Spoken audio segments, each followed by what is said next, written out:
بسم الله الرحمن الرحيم. الحمد لله الذي أنزل على عبده الكتاب ولم يجعل له عوجا قيما لينذر بأسا شديدا من لدنه ويبشر المؤمنين الذين يعملون الصالحات أن لهم أجرا حسنا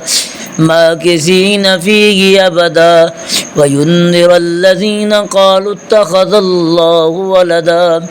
ما لهم به من علم ولا لآبائهم كبرت كلمة تخرج من أفواههم إن يقولون إلا كذبا فلعلك باخع نفسك على آثارهم إن لم يؤمنوا بهذا الحديث أسفا إنا جعلنا ما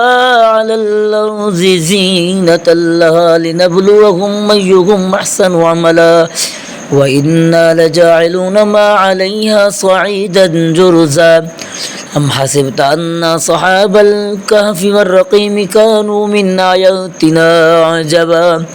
إذا والفتية إلى الكهف فقالوا ربنا آتنا من لدنك رحمة وهيئ لنا من أمرنا رشدا فضربنا على آذانهم في الكهف سنين عددا ثم بعثناهم لنعلم أي الحزبين أحصى لما لبثوا أمدا نحن نقص عليك نبأهم بالحق إنهم فتية آمنوا بربهم وزدناهم هدى وربطنا على قلوبهم إذ قاموا فقالوا ربنا رب السماوات والأرض لن ندعو من دونه إلها لقد قلنا إذا شططا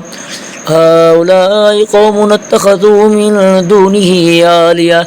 لولا يأتون عليهم بسلطان بين فمن أظلم ممن افترى على الله كذبا وإذ اعتزلتموهم وما يعبدون إلا الله فأووا إلى الكهف ينشر لكم ربكم من رحمته ويهيئ لكم من أمركم مرفقا وترى الشمس إذا طلعت تزاور عن كهفهم ذات اليمين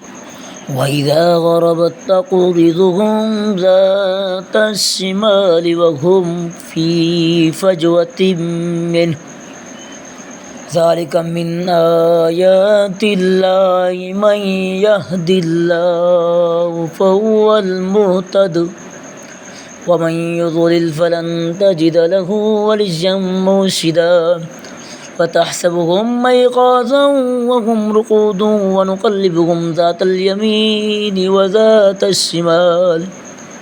وكلبهم باسط ذراعيه بالوسيد لو اطلعت عليهم لوليت منهم فرارا ولمليت منهم رعبا وكذلك بعثناهم ليتساءلوا بينهم قال قائل منهم كم لبثتم قالوا لبثنا يوما أو بعض يوم قالوا ربكم أعلم بما لبثتم فابعثوا أحدكم بورقكم هذه إلى المدينة فلينظر أيها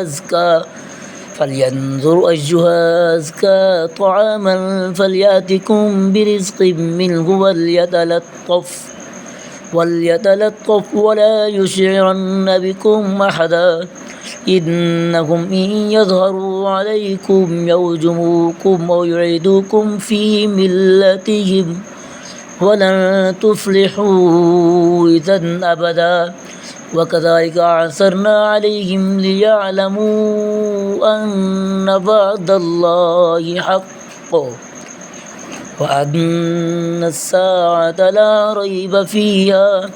إذ يتنازعون بينهم أمرهم فقالوا بنوا عليهم بنيانا ربهم أعلم بهم قال الذين غلبوا على